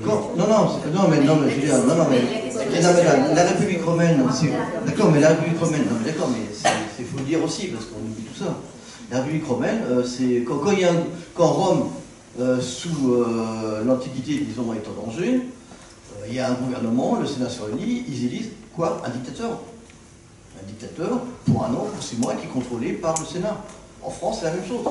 C'est la Convention, disons, élue au suffrage universel, la seule assemblée d'ailleurs suffrage universel qui est élue à l'époque, et qui font un gouvernement révolutionnaire, ils suspendent les libertés, ils sauvent la République, et effectivement, quand la République est sauvée, bon, la Robespierre n'est plus utile, il est lui-même éliminé par d'autres, par les, disons, les modérés, qui reprennent le pouvoir et qui rétablissent le suffrage censitaire.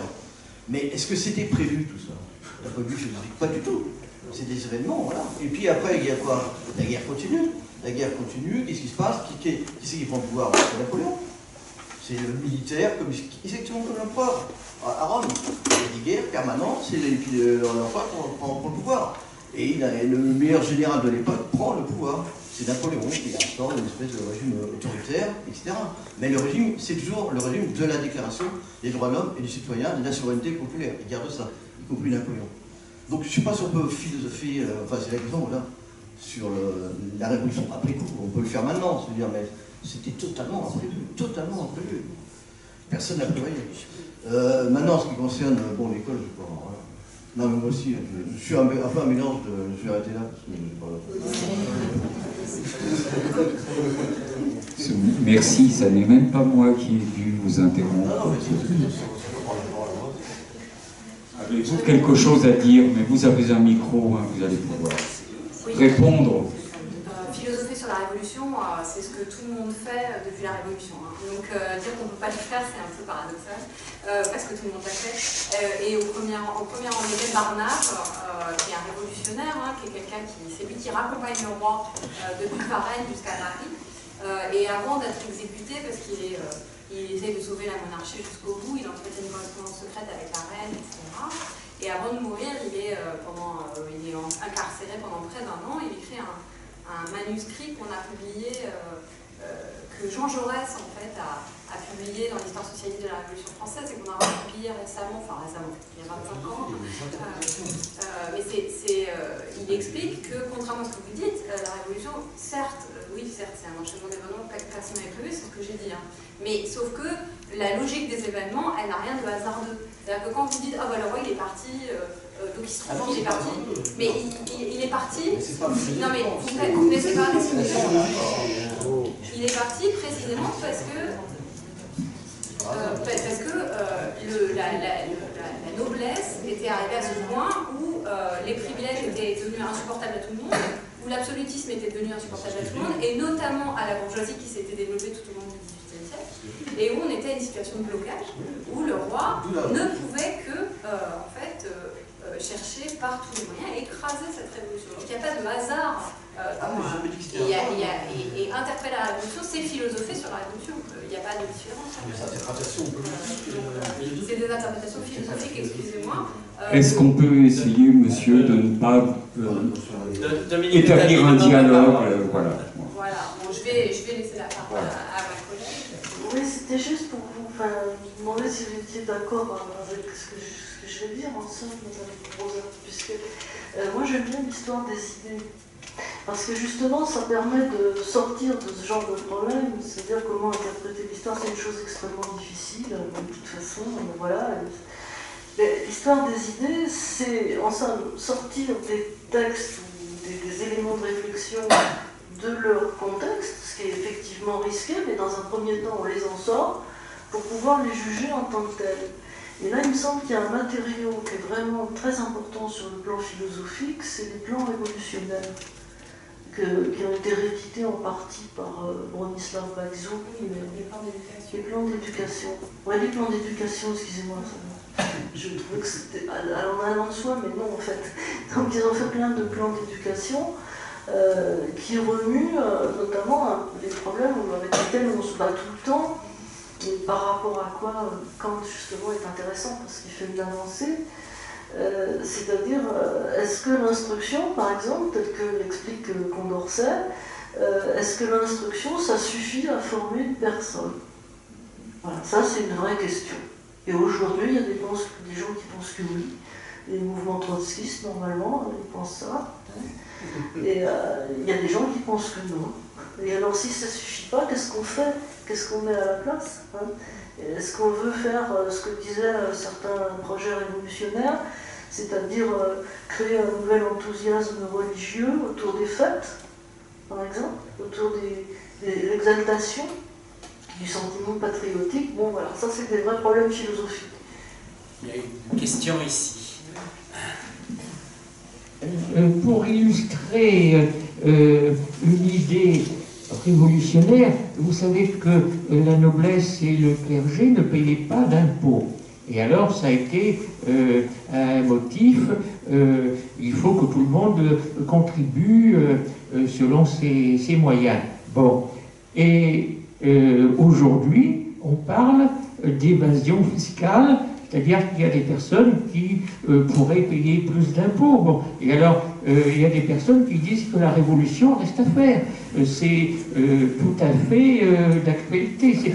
L'idée elle-même est encore d'actualité. Et donc, je souscris tout à fait à ce que vous disiez tout à l'heure sur le processus qui n'est pas achevé, quoi.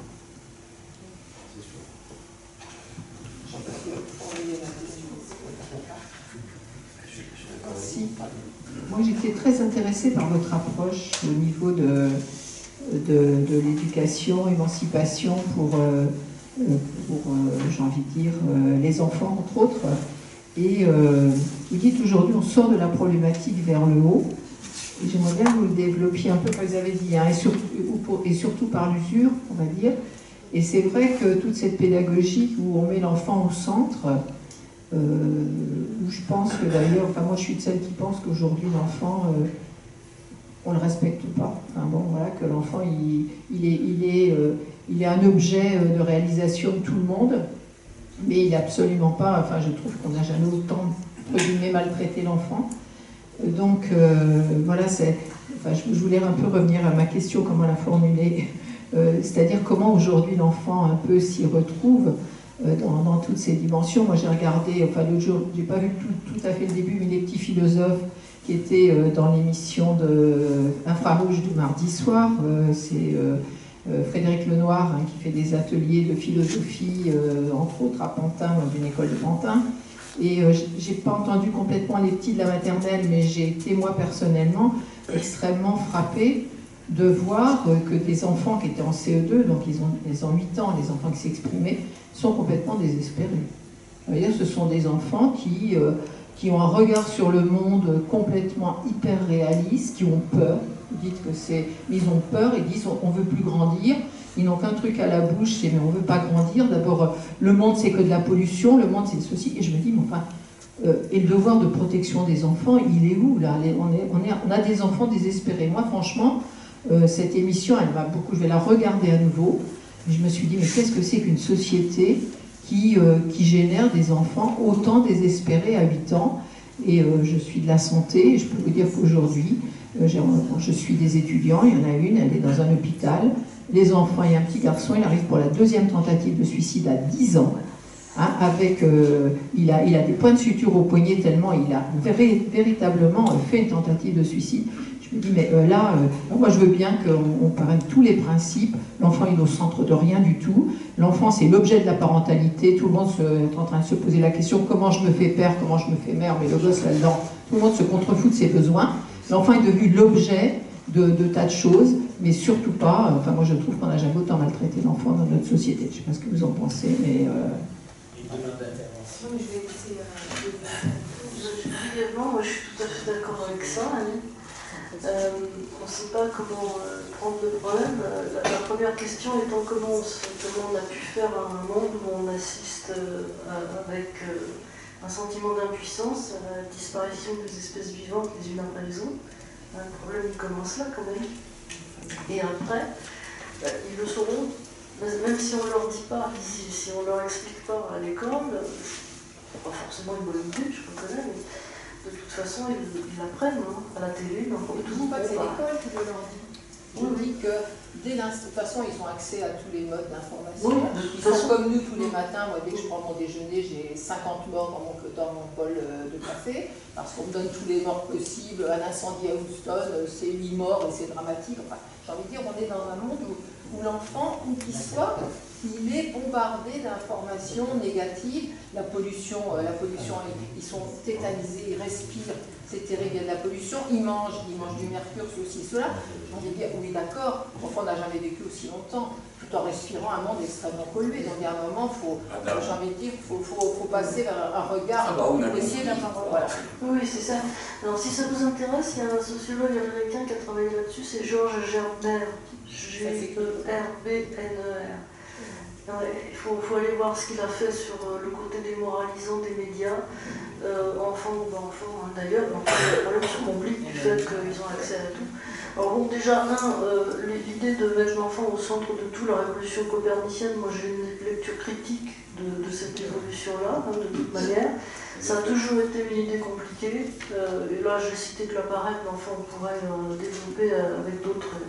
C'est une idée tout à fait compliquée, et qui avait peut-être un seul intérêt, une seule bonne chose, c'est d'inciter à l'observation. Donc ça, je crois que ça reste quand même un acquis, quelque chose de très important, à quoi on a renoncé complètement du coup. Parce que ce que j'ai voulu dire, c'est que le débat public a été animé par cette opposition-là, ces polémiques-là pendant 30 ans. Et puis maintenant, alors je ne sais pas si c'est depuis les élections ou pas, mais je crois que c'était avant déjà, on n'en parle plus parce qu'on ne discute plus d'éducation, c'est plus simple. Il y a quelque chose qui a disparu, il y a une espèce de mise entre parenthèses de tout ça, comme si ce n'était pas un sujet duquel on peut discuter sereinement dans le débat public. Alors maintenant, on est dans une espèce d'approche scientiste, qui ne sont pas sans intérêt d'ailleurs, avec une espèce de discours rassurant, comme quoi on va arrêter tout ça et on va enfin avoir des choses un petit peu solides pour repenser une éducation qui va marcher. Moi je veux bien, mais comme vous dites, il n'y a pas que ça, il n'y a pas que les apprentissages, il y a aussi l'état mental, moral de la population. J'avais une question à vous poser en fait. Parler dans le micro. Oui, parce que. Non, je peux pas.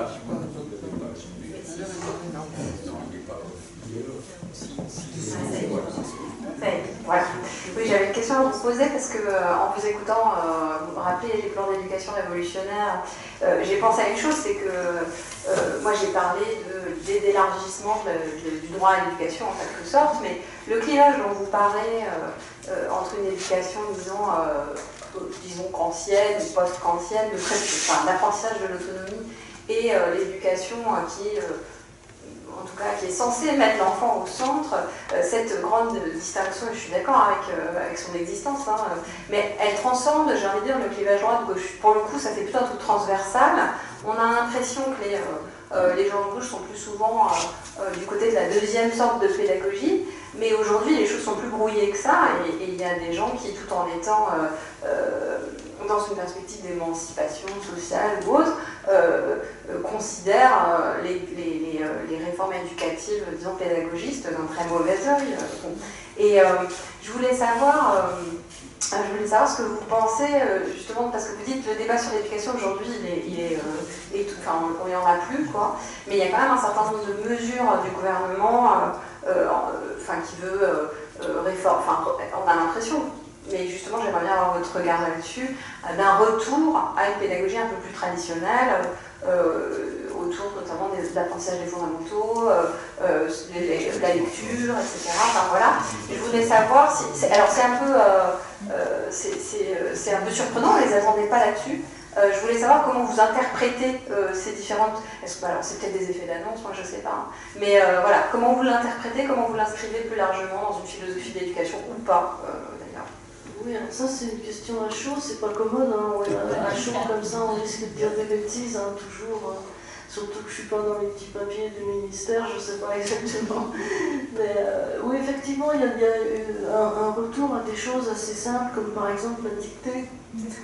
Ce qu'a dit le ministre sur la dictée, moi je ne peux qu'approuver, puisque je vois bien ce qui se passe dans les classes, hein, j'y vais de temps en temps. Donc je n'ai pu que constater la disparition d'un certain nombre de choses. Au nom de l'activité, on a complètement évacué les exercices. Alors au nom du fait que c'était complètement répétitif, etc., ça ne faisait pas marcher l'intelligence, bon d'accord peut-être, mais en fait c'est quand même très important, ce que dit Kant ou d'autres d'ailleurs, l'exercice qui finalement fait rentrer des savoirs par le fait de les répéter, peut-être bêtement, mais enfin au bout d'un moment c'est quand même nécessaire. Bon, alors sans vouloir trop prendre parti politiquement, je trouve ça plutôt bien et je trouve ça plutôt rassurant. Je ne pense pas que ça puisse faire de mal, je crois que ça ne peut faire que du bien. Mais peut-être que si on se met un petit peu en surplomb et qu'on regarde l'ensemble de la logique des réformes qui sont en train de se faire, il me semble qu'il y a autre chose. Il y a peut-être justement un basculement vers ce que je décrivais rapidement à la fin, comme l'éducation tout au long de la vie ou l'individu responsable de lui-même. Foucault disait l'individu entrepreneur de lui-même, Michel Foucault. Donc on voit un basculement vers ça, par exemple dans la réforme du bac. La réforme du bac qui va avec la réforme de l'université, de l'admission à l'université, des premiers cycles, etc. Il y a une logique là-dedans, qui est que les individus vont devoir se gérer, en repérant, sans se raconter d'histoire, leurs compétences, en faisant des choix éclairés. Avec les nouvelles technologies de l'information, ça va être plus facile, parce qu'on va leur donner des critères, ils pourront eux-mêmes passer des tests, enfin c'est ce que j'ai vu dans le monde. Hein. Pourront comme ça faire des choix qui ne sont pas à l'aveuglette mais qui sont ciblés.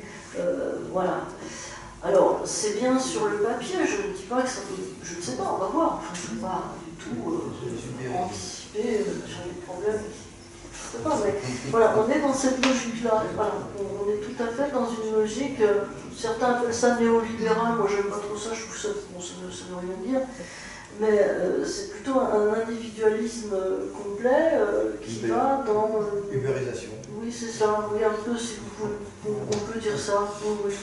Où Foucault parlait d'une nouvelle gouvernementalité. Voilà. Oui, si je peux intervenir, bien que mon rôle soit plutôt de donner la parole aux autres, je voudrais dire qu'il y a une ambiguïté très redoutable entre l'entrepreneur de lui-même, quelque chose de tout à fait respectable, et l'auto-entrepreneur qui est, vous parliez d'ubérisation, qui est ce que fait la société. Et je voudrais à ce propos rappeler, à propos de Rousseau, qu'une expérience fondamentale, c'est celle de la révolte contre l'injustice. On l'a dans l'épisode du des peignes de Madame Lambertier, chez le pasteur Lambertier, où il est accusé injustement d'avoir cassé des peignes alors qu'il ne l'a pas fait. Et alors il s'écrie Carnifex, Carnifex, bourreau, bourreau. Il est soulevé par le sentiment de l'injustice. Il y a un épisode dans l'Émile où le précepteur piétine les cultures de son élève pour l'inciter à se révolter contre l'injustice. Et pour ceux qui se souviennent de l'enfant sauvage, Itard punit l'enfant alors qu'il a fait ce qu'il fallait et lui donne le sentiment de l'injustice. Et ce sentiment de l'injustice, à mon avis, on ne l'inspire pas actuellement aux enfants dans une éducation telle qu'une éducation du consensus. Il faut sauver la planète. Bon, très bien. Hein, bon. Il ne faut pas être climato-sceptique. Mais si on voulait avoir une véritable formation du sens critique, il faudrait mettre face à face les gens qui pensent que le réchauffement est quelque chose de tout à fait secondaire et au contraire que c'est quelque chose de fondamental. Bon, je pense que du point de vue scientifique, il y a quand même une vérité. Mais on apprend un conformisme aux jeunes qui me paraît quelque chose de tout à fait inquiétant. L'enfant qui est au cœur du système, en réalité, c'est un enfant produit. Produit par les multinationales, produit par les vendeurs de téléphones, produit par les restaurations rapides, et par conséquent, il faut se placer à l'opposé. Alors je suis en train de faire ce qu'il ne faut pas faire, c'est-à-dire de ne pas poser de questions, mais je voudrais peut-être avoir des réactions sur cette manière de voir les choses, parce que je pense que cette éducation du consensus est le contraire de la véritable éducation, qui, elle, repose sur une part de révolte. Alors, ma question va un peu dans ce sens-là, mais c'était par rapport à cette question justement de l'éducation, parce que c'est bien de dire qu'il faut faire de l'éducation à côté de l'instruction qui serait différente. Bon, on peut déjà se demander... je ne suis pas trotskiste, mais... je conçois un peu pourquoi peut-être, je ne sais même pas si c'est écrit, pourquoi les trotskistes diraient vouloir limiter à l'instruction, en supposant que ce soit ça, hein. C'est que je pense qu'ils pensent que l'éducation telle qu'elle serait donnée dans la société actuelle serait une éducation capitaliste et de défense du capitalisme. Que donc, évidemment, d'un point de vue de classe, ils vont essayer de dire limitons au maximum et donnons des connaissances scientifiques aux enfants. Enfin, j'imagine ça. Et c'est pour ça que je trouve que votre kantisme est un peu, entre guillemets, pas entièrement satisfaisant. Parce que, effectivement, l'éducation, c'est qu'est-ce qu'on va éduquer? Est-ce que c'est l'éducation de Robespierre, telle que la Révolution française pouvait le préconiser, qu'on va donner aux enfants, ou celle que tu viens d'évoquer, là, contradictoire, ou est-ce une éducation libérale ou une éducation libertaire, puisqu'il y a eu aussi tout un courant effectivement libertaire de contenu de l'éducation. Je veux dire,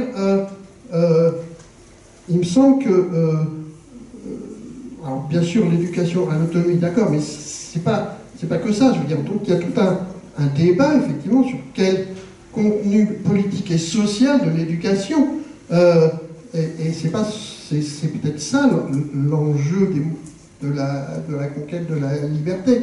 Voilà, c'est que il me semble qu'on ne peut pas se contenter un petit peu abstraitement, je ne vais pas dire philosophiquement pour pas me faire ça avec les philosophes, mais un peu abstraitement de dire il faut aussi une ligne d'éducation, probablement, et pas seulement une suite de connaissances, mais on ne peut pas dire, après cette ligne d'éducation, c'est pas une généralité qui dépendrait de rien finalement, mais non, elle dépend de conflits sociaux, de conflits politiques, de lignes, etc. Et elle peut varier.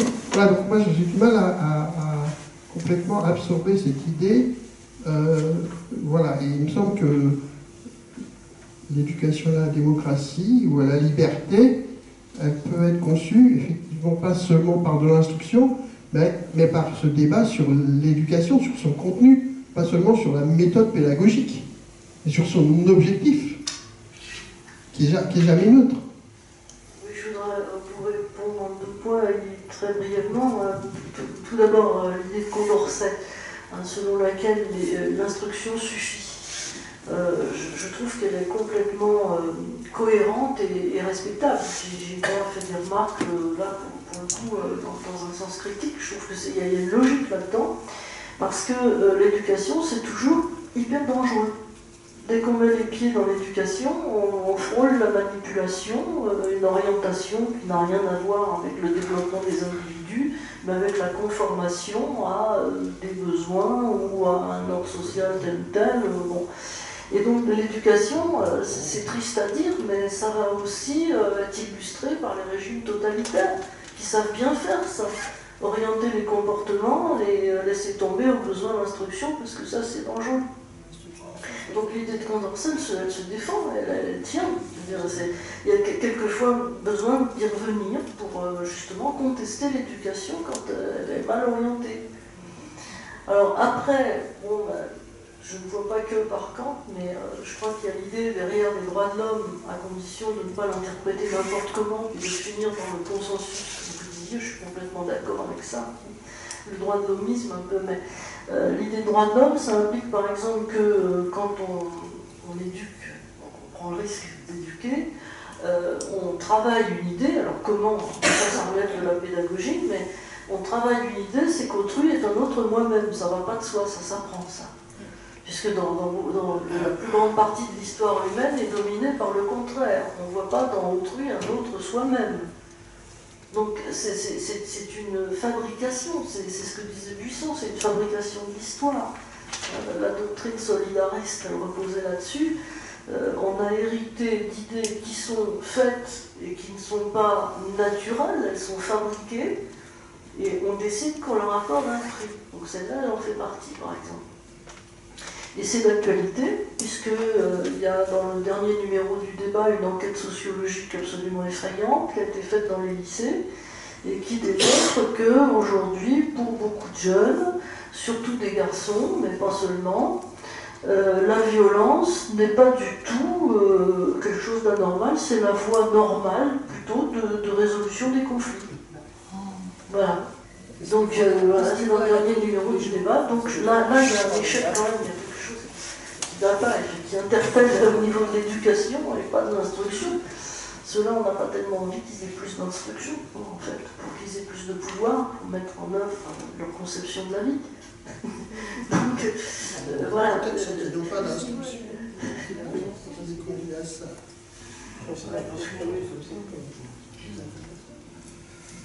Je voudrais poser une question à ma voisine, la vraie question.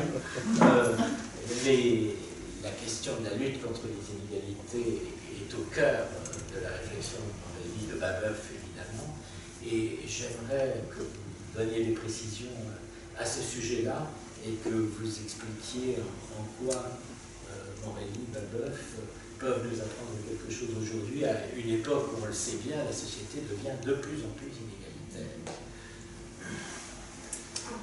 D'accord, vous voulez que je raconte ma thèse, quoi. Bon, moi, ce que j'ai essayé de revisiter à Manille, c'est l'idée qu'on trouve chez Engels de l'opposition entre le socialisme utopique et le socialisme scientifique, avec l'idée aussi que du coup, le XVIIIe siècle relèverait du socialisme utopique. Qui n'aurait pas... alors il faut une exception, Marx et Engels dans leur texte pour Babeuf. Ils disent que Babeuf et ses camarades, c'est le premier parti communiste agissant. Donc Babeuf est exclu de ce socialisme utopique. Mais ce que j'ai essayé de montrer, c'est qu'au fond, il y avait vraiment une évolution. J'essaye de ne pas faire de téléologie, c'est-à-dire qu'il ne faut pas expliquer le début par la fin, mais quand même une évolution de l'utopie de la communauté des biens qu'on retrouve sous une forme d'abord romanesque, puis programmatique, mais complètement... le Code de la nature de Morelli, de 1755, on y trouve la dernière dissertation, il appelle ça comme ça, c'est le plan d'une cité idéale, avec article 1, article 2, article 3, etc. Donc c'est une espèce de constitution fictive. Donc c'est sur un mode, c'est plus du roman, mais c'est pas encore du programme, puisque c'est une espèce d'expérience de pensée, on pourrait dire. Un peu comme au XVIIIe siècle, on en fait plein, il y en a plein de toutes les formes littéraires, quoi. Et donc il y a cette production-là au XVIIIe siècle, au milieu du XVIIIe siècle. Ensuite, Mably, qui n'est pas quelqu'un qui milite pour le rétablissement de la communauté des biens, qui pense que c'est plus possible, mais qui par contre pense qu'on peut s'en inspirer pour tracer une politique égalitaire. Donc il n'est pas pour l'abolition de la propriété privée, parce qu'il dit que l'humanité est trop corrompue pour revenir à ce stade primitif. Je ne sais pas si on peut dire ça. Il dit en tout cas que, mais oui, mais alors la question de savoir si chez Rousseau on ne peut pas régénérer, enfin bon, c'est compliqué, on ne va pas rentrer dans ces débats philosophiques complexes, mais en tout cas, pour lui c'est clair, la communauté des biens appartient au passé de l'humanité. Cela dit, elle doit nous servir de boussole. Le mot boussole existe chez Mably. Elle doit nous servir de boussole pour égaliser les conditions autant que possible. Et donc là aussi, la communauté des biens n'est pas encore un programme, mais elle est une boussole politique. Et ensuite, Pavlov, sous la Révolution, qui est un sans-culotte radical en fait, jusqu'à assez tard, découvre le code de la nature en prison en 1795 et il se dit voilà, c'est ça qu'il nous faut.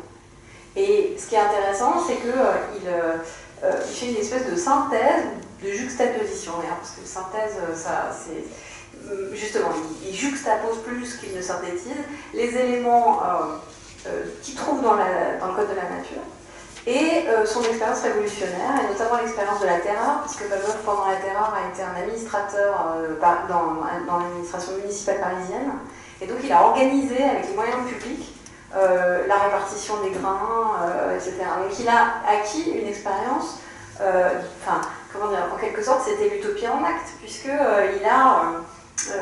il a redistribué les grains depuis sa position de fonctionnaire de l'administration publique. Et donc il se dit, voilà, ce qui a été possible de faire pour les grains et dans une période courte, il est possible de le faire pour tous les produits, et Morelli nous fournit le modèle pour le faire. Voilà. Et c'est à ce moment-là que j'ai défendu l'idée que l'utopie, justement, on ne peut pas séparer le socialisme utopique d'un socialisme scientifique ou même politique, au sens un programme politique. Chez Pavlov, c'est vraiment l'utopie qui devient un programme, quoi. C'est un utopiste militant politique. Voilà. Donc voilà, c'est ça que j'ai essayé de montrer. Je ne sais pas si je réponds à votre question. Merci.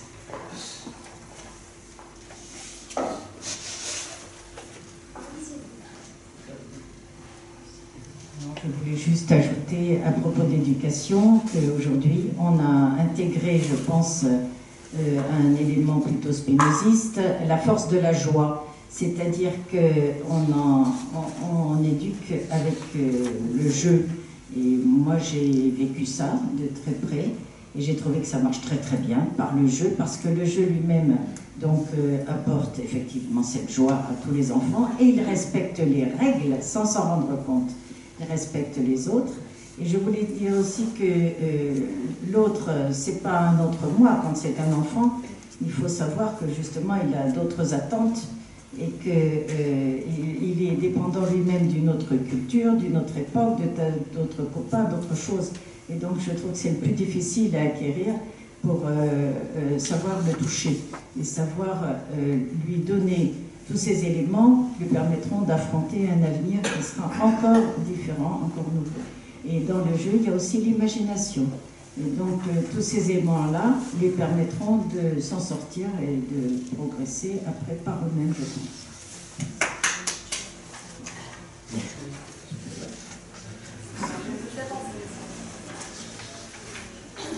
Vous avez un mot à dire? Non, les trois. Vous avez les trois en groupe de trois. Non, mais je pense qu'on peut mobiliser les passions tristes aussi de Spinoza en ce moment. Je suis un peu d'accord avec ce qu'on disait tout à l'heure là sur les enfants qui sont devenus les objets des adultes.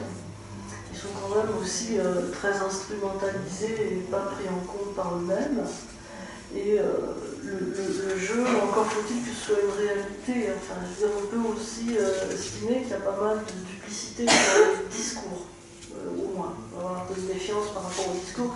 Et ensuite, il y a mesurer l'écart avec la réalité, évidemment. Il y a certainement des endroits, ou des classes, ou des centres aérés, etc., où ça se passe absolument bien et où on voit bien la puissance de la joie. Mais dans l'état des institutions, là, actuellement, je suis un petit peu, quand même, un petit peu dans l'idée qu'il y a aussi des passions tristes. Voilà. Je vais être très bref, mais je crois qu'en ce qui concerne la joie, qui est un concept majeur chez Spinoza, il la définit comme le passage à une plus grande perfection. Et ça suppose par conséquent un effort vers cette perfection. Prenons le cas d'un enfant qui s'aperçoit tout à coup qu'il peut progresser en violon, instrument difficile, il ressent de la joie, comme on le voit chez certains enfants très bons violonistes. Ça n'a rien à voir avec la joie fade du divertissement imposée sur un jeu d'arcade par une force extérieure. C'est pour ça que l'imagination, c'est un élément fondamental. Ou alors on a de l'imagination et on fait des efforts et on accède à la joie par le jeu, par la perfection du jeu, ou au contraire, on se laisse aller à des jeux définis par d'autres qui tuent l'imagination. Donc il faut faire très attention dans l'utilisation de cette En fait, je vais aller dans votre sens à tous les deux. Moi, en tant qu'enseignante, je ne suis pas très favorable, à vrai dire, à ce qu'on dise aux enfants qui vont apprendre en jouant. Parce que ça marche peut-être, à l'école maternelle c'est bien et tout ça, mais il y a un moment, on va pas se mentir, où ils vont pas rigoler en fait. Et on n'est pas là pour rigoler, et moi c'est ça que je leur dis, très clairement. C'est-à-dire qu'à un moment, non, s'ils veulent progresser, c'est ce que vous disiez, peut-être sur un mode plus métaphorique, ou philosophique, mais non, l'éducation c'est pas que, l'instruction, c'est pas que du jeu, il y a des efforts à faire, et les efforts sont pénibles. Bien sûr qu'ils sont pénibles, mais si on veut la Bildung, au sens où Hegel et d'autres l'ont développé, il faut en passer par là. Et une vie humaine, au-delà de la question de l'instruction, mais qui est bien plus large, une vie humaine, c'est pas une succession de plaisirs. C'est pas comme ça. Et c'est pas comme ça qu'on devient un adulte autonome, qu'on est capable de trouver sa voie, etc. C'est pas comme ça que ça marche, quoi. Et je trouve qu'il y a une espèce d'idéologie, justement, on a l'impression qu'il faudra dire aux enfants que finalement à l'école ils vont s'amuser tout le temps, ils vont jamais faire d'efforts, ils vont jamais s'ennuyer, ils vont jamais peiner, ils vont jamais échouer, être contraints et que ça va marcher. Mais non, ça va pas marcher comme ça. Et leur dire ça, c'est leur rendre un super mauvais service, quoi. En tant que prof, là je parle en tant que prof, aussi en tant que maman, c'est la même chose.